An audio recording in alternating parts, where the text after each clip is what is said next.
Child ସିଜି first ଗ୍ରାମର chapter 2 ଇଟିମୋଲୋଜି ପଦ ପ୍ରକରଣ। ପିଲାମାନେ ଆଜି ଆମେ ପଢ଼ିବା ଚାଇଲ୍ଡ ସିଜି ଫାଷ୍ଟ ଗ୍ରାମର ଚାପ୍ଟର 2। ପିଲାମାନେ ତୁମେମାନେ ମନେ ରଖ, ଇଂରାଜୀରେ ଯେତେ ୱାର୍ଡ଼ ଅଛି ସେମାନେ 8 ଭାଗରେ ବିଭକ୍ତ।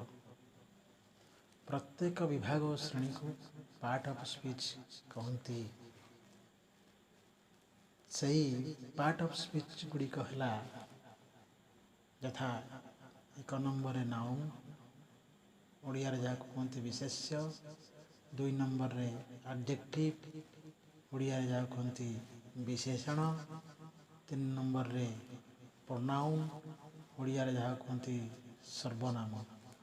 4 ନମ୍ବରରେ ଭର୍ବ, ଯେଉଁଟାକି ଓଡ଼ିଆରେ କହନ୍ତି କ୍ରିୟା। ଏଇଭଳି ପରବର୍ତ୍ତୀ ଆହୁରି 4ଗୋଟି ରହିଛି, ଯଥା 5 ନମ୍ବରରେ ଆଡଭର୍ବ, ଓଡ଼ିଆରେ କହନ୍ତି କ୍ରିୟା ବିଶେଷଣ।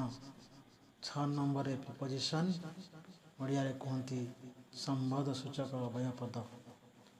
7 ନମ୍ବରରେ କଞ୍ଜୁକ୍ସନ୍, ଓଡ଼ିଆରେ କୁହନ୍ତି ସଂଯୋଗ ଅବୟବ ପଦ। 8 ନମ୍ବରରେ ଇଣ୍ଟରଜେକ୍ସନ୍, ବିସ୍ମୟ ସୂଚକ ଅବୟବ ପଦ ଓଡ଼ିଆରେ କୁହନ୍ତି। ଏହାପରେ ଆମେ ପ୍ରତ୍ୟେକ ବିଭାଗକୁ ବିସ୍ତୃତ ଭାବରେ ଜାଣିବା। ଆସନ୍ତା ଆଗାମୀ ଆଉ ଗୋଟେ ଭିଡ଼ିଓରେ ରହୁଛି। ନମସ୍କାର, ଜୟ ଜଗନ୍ନାଥ।